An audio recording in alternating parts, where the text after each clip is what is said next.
Hello everyone. मैं इस video में सेंट्रल बैंक ऑफ इंडिया सफाई कर्मचारी सब स्टाफ के लिए मैथ के मोस्ट इम्पोर्टेंट क्वेश्चन डिस्कस करने वाला हूं। तो वीडियो को एंड तक देखना सभी। चलिए स्टार्ट करते हैं। पहला क्वेश्चन है जो कि आपको स्क्रीन पर दिखाई दे रहा है। आप सभी क्वेश्चन का आंसर देंगे। तो पहला क्वेश्चन क्या है? श्रीनिवास ने अभी हाल ही में अपने से 4 वर्ष छोटी लड़की से शादी की है।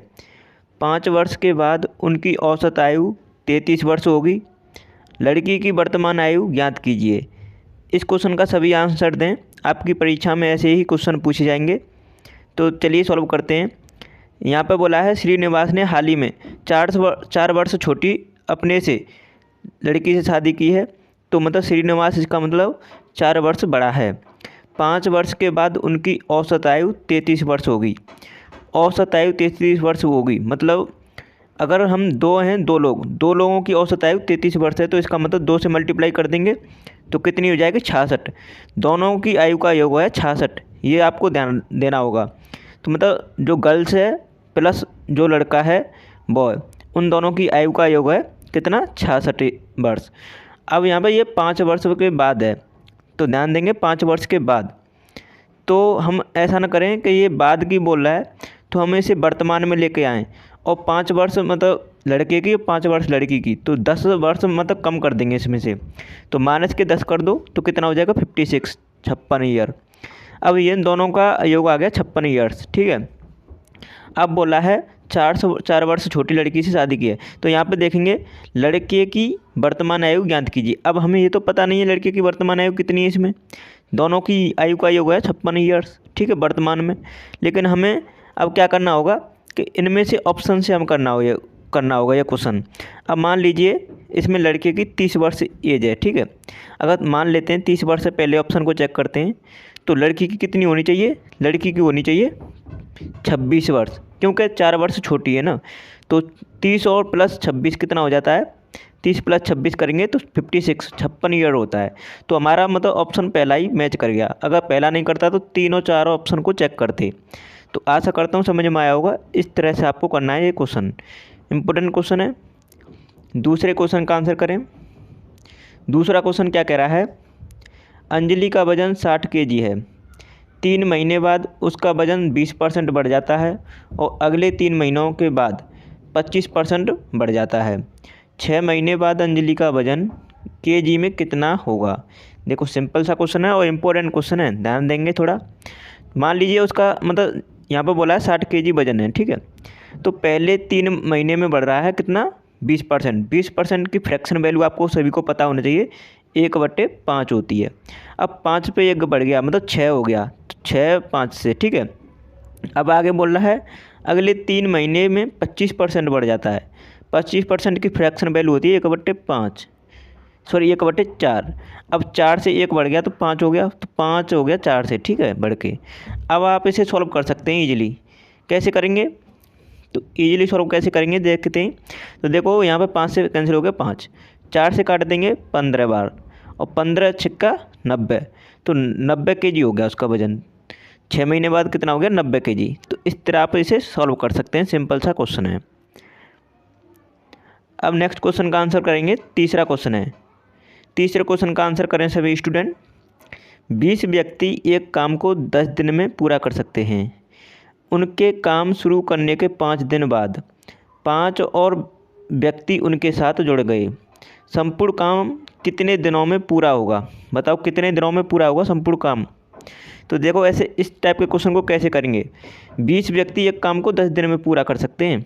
ये थोड़ा ध्यान देने वाली बात है कि 20 व्यक्ति अगर लगते हैं तो 10 दिन में पूरा कर सकते हैं। ठीक है, उनके काम शुरू करने के 5 दिन बाद मतलब जो 5 दिन काम कर चुके हैं उसके 5 दिन बाद मतलब व्यक्ति 5 और व्यक्ति मतलब जुड़ जाए। जैसे 5 दिन बाद का मतलब जुड़ते हैं ये 5 व्यक्ति और, तो संपूर्ण कार्य कितने दिन में होगा? देखो अब 20 व्यक्ति 10 दिन में पूरा कर सकते हैं तो टोटल कार्य आ गया कितना? 20 × 10। तो ये कितना कार्य आ गया? टोटल कार्य आ गया 200। इस तरह पहले तो कार्य निकाल लेंगे आप। ठीक है, 200 आ गया क्योंकि 20 व्यक्ति लग के 10 दिन में कर रहे हैं तो इसका मतलब 200 आ गया दोनों को मल्टीप्लाई करके। ठीक है, ये टोटल कार्य है। अब यहाँ पे बोला है उनके काम शुरू करने के 5 दिन बाद। ठीक है, 5 दिन बाद तो मतलब 5 दिन तो काम कर चुके हैं 20 व्यक्ति, तो 20 व्यक्ति 5 दिन काम करेंगे, ठीक है, तो कितना कर लेंगे, 20 5 100, 100 कार्य कर चुके हैं। अब कार्य है 200, ध्यान देंगे क्योंकि 5 दिन बाद ही तो आ रहे हैं, तो 5 दिन बाद मतलब 100 काम तो हो चुका है। अब 200 में से 100 माइनस कर देंगे तो 100 बचा। अब 100 कार्य बचा है, ठीक है। अब 5 और व्यक्ति आ जाते हैं, मतलब 20 तो पहले थे और 5 और आ गए, तो कितने हो गए, 25। अब 25 व्यक्तियों से आप काम करा सकते हो, कितने दिन में करेंगे, 25 से डिवाइड कर देंगे 4। तो अब उसने बोला संपूर्ण काम कितने दिन में पूरा होगा। देखो पहले 5 दिन काम हुआ था और 4 दिन लगे हैं फिर बाद में, तो 4 और 5 कितना हुआ, 9। तो टोटल 9 दिन लगे हैं इस काम को करने में। तो आशा करता हूँ समझ में आया होगा, सिंपल सा क्वेश्चन था। अब नेक्स्ट क्वेश्चन का आंसर करेंगे। अगर आपको समझ में आ रहा है तो प्लीज़ वीडियो को लाइक कर दीजिएगा, चैनल को सब्सक्राइब ज़रूर कर लीजिएगा। चौथा क्वेश्चन है, यदि एक व्यक्ति का वेतन 200 रुपये प्रतिदिन से बढ़कर 234 रुपये प्रतिदिन हो जाता है, तो व्यक्ति के वेतन में प्रतिदिन कितने प्रतिशत की वृद्धि हुई। तो यहाँ पे आपको वृद्धि देखनी है, कितने परसेंट की वृद्धि हुई है, वो भी परसेंटेज में। तो देखते हैं, पहले था उसका वेतन 200 रुपये प्रतिदिन, अब कितना हो गया, बढ़कर 234 रुपये प्रतिदिन हो जाता है। तो 200 से 234 हुआ है, कितना बढ़ा है, 34। अब इसी को परसेंटेज में पूछा उसने, तो व्यक्ति के वेतन में प्रतिदिन कितने परसेंट की वृद्धि हुई। तो पहले था 200 है बेस वैल्यू, 200 से बढ़कर 234 हुआ है, मतलब कितना बढ़ा है, 34। अब इसे 100 से मल्टीप्लाई इसलिए करते हैं क्योंकि परसेंटेज में हमें पूछा है। तो देखो 2 जीरो से 2 जीरो कैंसिल कर देंगे हम यहाँ पे, और 2 से काटेंगे 34 को, तो 17 बार कट जाएगा। तो कितना आ गया, 17% उसका वेतन में वृद्धि होगी प्रतिदिन। तो तीसरा ऑप्शन इस क्वेश्चन का राइट आंसर है। आशा करता हूँ समझ में आया होगा। अब पाँचवें क्वेश्चन का आंसर दें सभी स्टूडेंट। पाँचवें क्वेश्चन का आंसर देंगे, जॉन ने एक लैपटॉप उसके अंकित मूल्य पर 25% की छूट पर खरीदा। यदि उसने लैपटॉप के लिए 28,473 रुपये का भुगतान किया, तो उसका अंकित मूल्य क्या था। मतलब अंकित मूल्य पूछा है उसने। तो यहाँ पर देखेंगे थोड़ा, जॉन ने एक लैपटॉप उसके अंकित मूल्य पर 25% की छूट पर ख़रीदा है। तो 25% की छूट का मतलब समझते हैं आप सभी।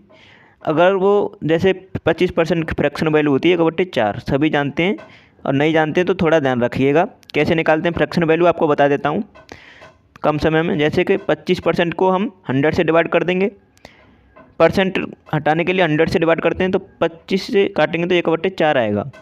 अब ये फ्रैक्शन वैल्यू हो गई 1/4। तो आप देखेंगे 25% की छूट दी गई है, तो मतलब 1/4, तो 4 पे 1 की छूट दी गई है, मतलब 3 का बका हुआ। अब यहाँ पे 4 की, अगर वो मान लो अंकित मूल्य था 4, तो उसे सेलिंग प्राइस हो गया 3। अब यदि उसने लैपटॉप के लिए 28,473 रुपये का भुगतान किया, भुगतान का मतलब समझ रहे हैं सभी, क्या है ये, SP मतलब सेलिंग प्राइस, तो उसका अंकित मूल्य क्या था। 4 की वैल्यू निकालनी है, 3 की वैल्यू दे रखी है, ये थोड़ा ध्यान देने वाली बात है, ठीक है, क्योंकि सेलिंग प्राइस यही तो है, इतने पे भुगतान करके लिया है, ख़रीदा है। अब यहाँ पे 4 यूनिट की वैल्यू निकाल लेंगे, कैसे निकालेंगे, 28,473 बट्टे 3 और मल्टीप्लाई 4, क्योंकि 4 है हमारी अंकित मूल्य निकालनी है 4, और यहाँ पे सेलिंग प्राइस दे रखा है 28,473। काटो 3 से, 3 नाम 27, उसके बाद 3 चौको 12, 2 और उसके बाद 3 नाम 27, 3 एकम 3, तो 94 से 91 बार कट गया, ठीक है। मल्टीप्लाई 4 कर दो। अब देखो 4 का मल्टीप्लाई करेंगे आप, तो आपको थोड़ा ध्यान देने वाली बात है, तो यूनिट प्लेस पे 4 आना चाहिए। तो यहाँ पे देखेंगे 4 इन दोनों में नहीं है, क्योंकि 4 एकम 4 यहाँ पर देख सकते हैं आप। मल्टीप्लाई करेंगे 94 से 91 का 4 में, तो यूनिट डिजिट कितना आना चाहिए, 4 आना चाहिए। तो 2 ही ऑप्शन में 4, ठीक है। अब यहाँ पर मल्टीप्लाई कर लेंगे आप, 9 4 को 36, मतलब 3700। जैसे कि आप सिंपल सी आप मल्टीप्लाई कर ही सकते हैं, 4 से मल्टीप्लाई कर सकते हैं। तो यहाँ पे देखेंगे 4 एकम 4 और 4 नाम 36, तो देख सकते हैं 6 और आएगा, तो मतलब तीसरा ऑप्शन इसका राइट आंसर है। इसका मतलब ये नहीं आएगा, ठीक है। कैसे कि आप 4 एकम 4 और 4 नाम 36, तो 6 तो बाद में आएगा ही, तो 4 और 6 मतलब तीसरे ऑप्शन में। आप पूरा सॉल्व नहीं करना पड़ेगा, इस तरह आप देख सकते हैं। तो तीसरा ऑप्शन इसका राइट आंसर है। आशा करता हूँ समझ में आया होगा। अब 6वें क्वेश्चन का आंसर बताएं, इंपॉर्टेंट क्वेश्चन है। 20 महिलाएं एक कार्य को 15 दिन में पूरा कर सकती हैं। 16 पुरुष उसी कार्य को 15 दिन में पूरा कर सकते हैं। ध्यान दीजिएगा, 20 महिलाएं लग रही हैं तब तो 15 दिन में काम कर रही हैं। यहाँ पर 16 पुरुष लग रहे हैं, मतलब 4 कम महिलाओं से, तो 15 दिन में वो भी कर दे रहे हैं समाप्त। एक पुरुष एक महिला की कार्य कुशलता का अनुपात कितना है, मतलब उनकी इफिशियंसी का अनुपात पूछा आपसे। अब इफिशियंसी का अनुपात निकालने के लिए थोड़ा इम्पोर्टेंट बात है कि इन की संख्याओं का अनुपात ही इफिशियंसी का अनुपात होगा। थोड़ा ध्यान देने वाली बात है ये। तो यहाँ पे देखेंगे, क्योंकि दिनों की अगर संख्या समान दे रखी हो तो क्या करते हैं, जिनकी जितनी संख्याएँ होती हैं उतना ही उनका एफिशिएंसी का अनुपात होता है। कैसे कि जैसे कि यहाँ पर 20 महिलाएं वो भी 15 दिन में काम कर रही हैं, ठीक है, वोमेन, तो इतने ही दिन में कर रही हैं कितने, 16 पुरुष, ठीक है, मैन। अब इन दोनों का रेशियो निकालेंगे आप, तो मैन और वोमेन का रेशियो निकालेंगे आप, ठीक है, मैन और वोमेन का रेशियो निकालेंगे तो कितना आएगा, तो यहाँ पे आ जाएगा 20 और यहाँ पे आ जाएगा 16। 4 से काटेंगे तो 4 बार कट जाएगा और 4 से यहाँ पे 5 बार, तो 5:4 आ जाएगा। इस तरह आप सिंपली सॉल्व कर सकते हैं इसे। तो इस क्वेश्चन का राइट आंसर होगा पहला ऑप्शन। आशा करता हूँ समझ में आया होगा। अगर आपने अभी तक चैनल को सब्सक्राइब नहीं किया है तो प्लीज़ कर लेना और वीडियो को लाइक कर देना और इस वीडियो को सबसे ज़्यादा शेयर करना, क्योंकि और लोगों को भी पता चले। और हमारी ये सभी वीडियो नहीं देखनी है तो इन सभी वीडियो को आप इसी वीडियो के डिस्क्रिप्शन में देख सकते हैं और मैंने एक प्लेलिस्ट क्रिएट कर दी है, आप प्लेलिस्ट में जाके सभी वीडियो को चेक कर सकते हैं और देख सकते हैं। चलिए वीडियो को यहीं समाप्त करते हैं। Thanks for watching my video.